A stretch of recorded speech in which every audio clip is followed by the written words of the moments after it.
text-based communication with someone. You don't know who they are. You don't have any background on them. You don't know if they're fucking schizophrenic. You have no idea.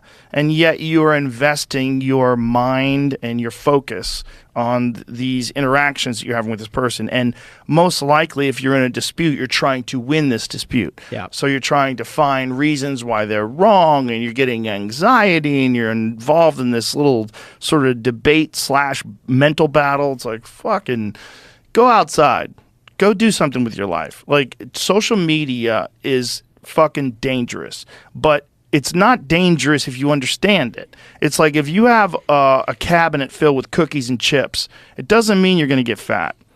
You can always go into that cabinet every now and again and have a cookie, and you're going to be fine. Yeah. But if you just fucking open that cabinet every day and stuff your face, you're going to get diabetes. And what's hard is these apps are built to be sweeter and sweeter and more fattening every year. Well, look at TikTok. Like, that's the best one. And that's where I finally drew the line, where I always try to stay up to date on all the apps, you know? And I have a family member who's young who like told me about TikTok, and they're like, you gotta get on this. It was like back in like 2019, and they of course were right. I should have. No. But at the time I just said like, this is a step too far. Yeah. The shortening of our attention spans, YouTube used to be short form. That's like the funny thing. Is like, then it was like TikTok, and well, it started with Vine, but it was just like this new idea that like, hey, forget about 10 minutes. Let's try 10 seconds for a video. And that's where I have successfully disengaged. I don't watch any TikTok or short form, because that would be the end of my attention span. And I feel bad for, like, what do teachers do now when you're competing with like this never-ending feed of the most entertaining? Well, the kids aren't supposed to have their phones in classes. I have young kids, but a lot of them sneak it, and they figure out a way to juke the system. But it's an inevitable fact of the progression of technology and technological innovation. They're going to figure out a way to get people more engaged because it's profitable.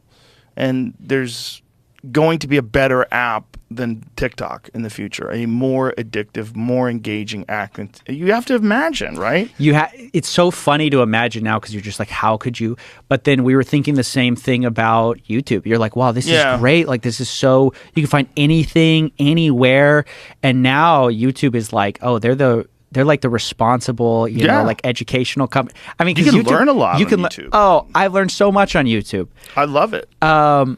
It is kind of an incredible platform, and it is important to remember with all these new technologies, like, there are good things, but oftentimes the people who are creating the platforms don't really tell you about the bad things. They're incentivized to down. Exactly. Their job is just to make something awesome. It's your job to figure out your own life. Yeah. But it's, you know, the problem with things like TikTok and YouTube and Twitter, and I mean, this is what we're finding out with the Twitter files, is that then other entities get involved in the process of censoring certain information and promoting a specific narrative. And then when you find out the government's actually involved in that, like, well, that gets really shady.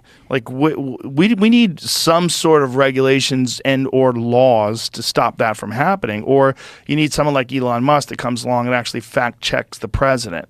You know, when they started fact checking the White House, you go, well, actually, that's not true at all, and that's not why there's inflation. You didn't do that, and it's amazing. See the White House delete tweets out of shame, but that's the world we're living in now. But that's not the case with YouTube. And with YouTube, there was some real problems, especially during the pandemic, with the censorship of accurate information that didn't fit a very specific narrative that they were trying to promote because of their sponsors. How do you regulate that when one of the challenges is that and I know this firsthand, the regulators are so out of touch with the technology, because technology moves so fast that these guys, a lot of these regulators were around when it was dial-up internet, and now they're in positions of power being asked to regulate things when they checked out, you know, with email. Yeah. Well, you saw that when people were interviewing Mark Zuckerberg, and they were talking. They don't know what they're talking about. They're literally talking to him about problems with Google. Yeah. And he's like, hey, I'm Facebook. And they're like, fuck are you talking about? Yeah. You know? that is one of the bizarre things. And so you rely, weirdly enough, on people to inform the politicians. Well, who informs them? Lobbyists. Right. And then you go back to people like Sam Bankman-Fried, where it's like he's informing them with money. Yes. And he's like, hey, let me get a meeting with you. So he gets a meeting. And now he's a favorite on the Hill because he seems like he's the responsible one in the room. And it turns out he's a giant fraud, but no one noticed because they don't know what they're talking about. Right. They don't know what they're talking about, and they're dealing with a million different issues all at once. Does it make sense? So I totally get the, elect kind of older people because they have wisdom. But at the same time, does it make sense for there to be limits on age where you get more young people involved in these situations who actually know the technologies, especially on those special subcommittees where technology is such an important part? Yes. It makes sense to get people that understand it, and young people are going to be more likely to understand it. But do you want people with a lack of wisdom? Like, these are the type of people they were dealing with at Twitter. They were dealing with young millennials that were deciding to censor information and to, that was one of the problems that they had with issues like dead naming people. If someone can change their name and change their gender, and if you use their old name, like if you called Caitlyn Jenner Bruce Jenner, you'd be banned for life, which is bizarre because that person named Bruce Jenner won the fucking Olympics. Like, what are we supposed to do there? Like, you're doing this based on an ideology. You're not doing this based on fact.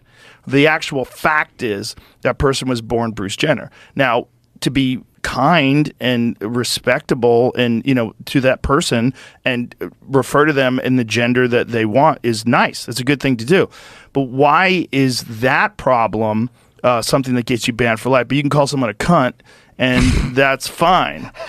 I have no idea. See, this is why I stay in my lane of scams, because I'm just like, it's impossible. Yeah, you have to stay It's in the lane. impossible to, and ultimately, like, one of the things I realized, so I consider myself a journalist, but one of my few privileges is that I don't have to engage in politics.